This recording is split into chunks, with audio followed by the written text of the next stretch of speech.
নমস্কার বন্ধুরা, স্বাগতম আমাদের চ্যানেলে। আজ আমরা জানব ভগবদ্গীতার অষ্টম ও দশম অধ্যায়ের গভীর রহস্য, যেখানে কৃষ্ণ আমাদের জীবনের শেষ মুহূর্ত এবং তার অসীম শক্তির কথা বলেছেন।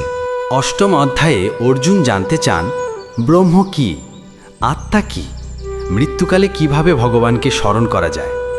তখন শ্রীকৃষ্ণ বলেন, যে ব্যক্তি মৃত্যুকালে আমাকে স্মরণ করে সে আমাকেই লাভ করে।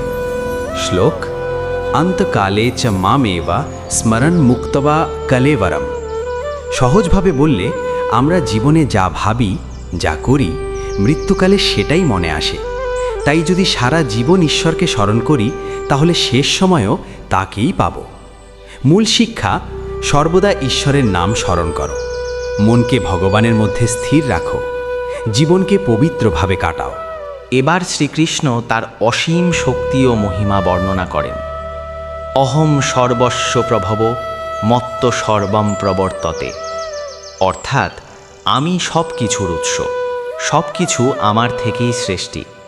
তিনি বলেন, আলোর মধ্যে আমি সূর্য, পর্বতের মধ্যে আমি হিমালয়, নদীর মধ্যে আমি গঙ্গা। অর্থাৎ পৃথিবীর যত মহৎ ও শক্তিশালী জিনিস আছে সবই ভগবানের প্রকাশ।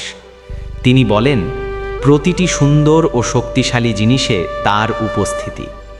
ভক্তি ও বিশ্বাসী ঈশ্বর প্রাপ্তির পথ। ভিডিওটি ভালো লাগলে লাইক, শেয়ার এবং সাবস্ক্রাইব করুন। কমেন্টে লিখুন জয় শ্রীকৃষ্ণ।